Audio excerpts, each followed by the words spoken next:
Sejahtera semua, selamat datang ke channel Fels Lifestyle. Halo semua, salam sejahtera Malaysia.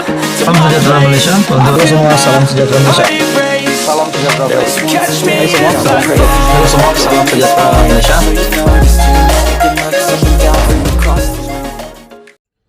Halo semua, salam sejahtera Malaysia. Tuan-tuan dan puan yang amat dihormati.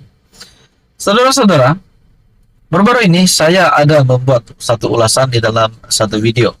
Ini adalah berkaitan dengan case saman di antara Mahathir dan juga Datuk Seri Anwar Ibrahim. Baru-baru ini juga keputusan mahkamah yang menolak Tun Mahathir sudah menjadi satu kemenangan terawal untuk Anwar Ibrahim. Ada juga yang kata di dalam komen sebelum ini, lebih baik Datuk Seri Anwar Ibrahim saman balik Tun Mahathir. Nah, di dalam ulasan yang saya buat itu mungkin benar juga.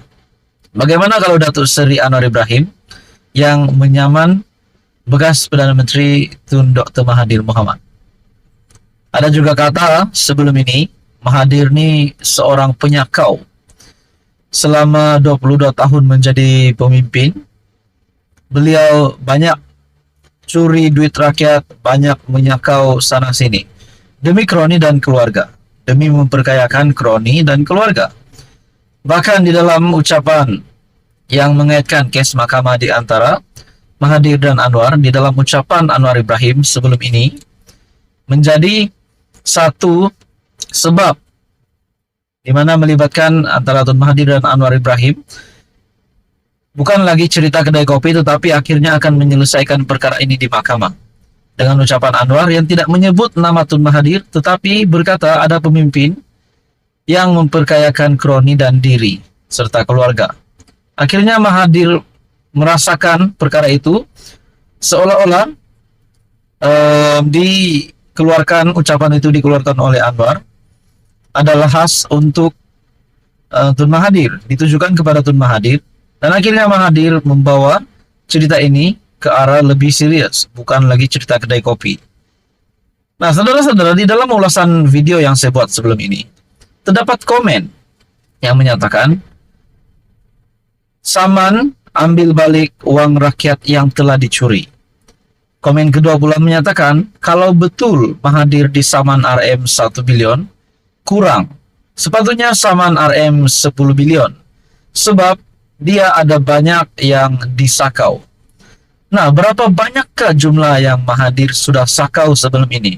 Itu menjadi persoalan. Saya menghormati, saya respect Tun Mahathir sebagai negarawan, sebagai bekas Perdana Menteri.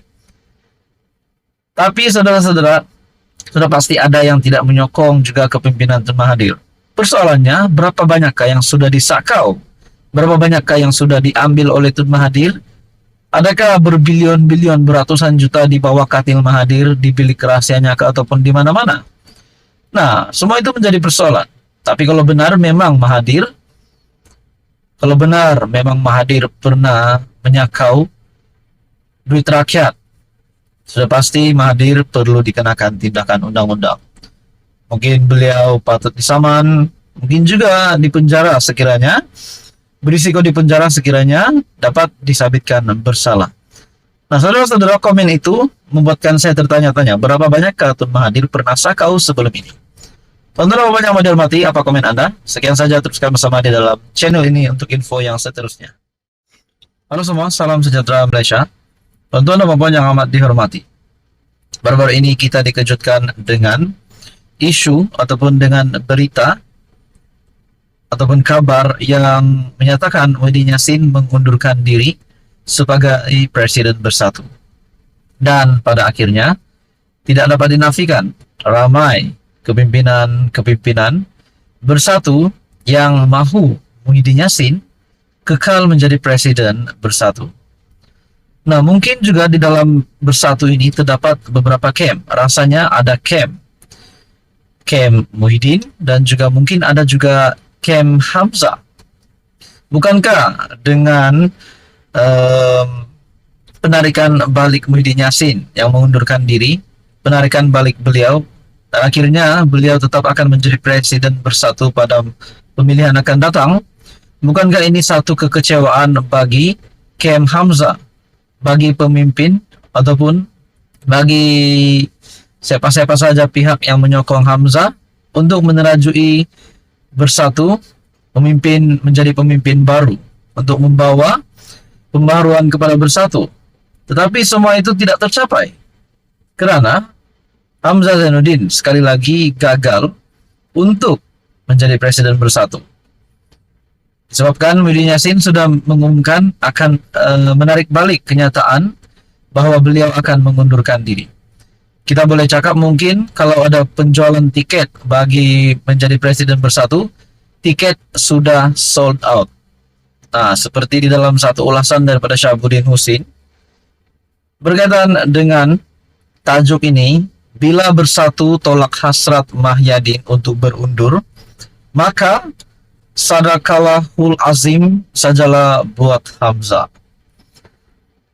Dalam artikel ini ataupun ulasan daripada Syahabuddin pada 25 November, lepas sholat Jumat semalam, tidak lama selepas Mahyadin mengumumkan hasrat mahu berundur dan tidak lagi mempertahankan jawatan presiden bersatu pada pemilihan akan datang, saya tiba-tiba diberikan suatu maklumat bahwa semua itu hanya sandiwara.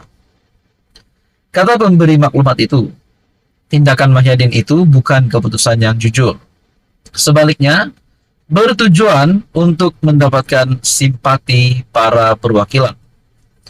Seterusnya membolehkan beliau terus kekal memimpin bersatu.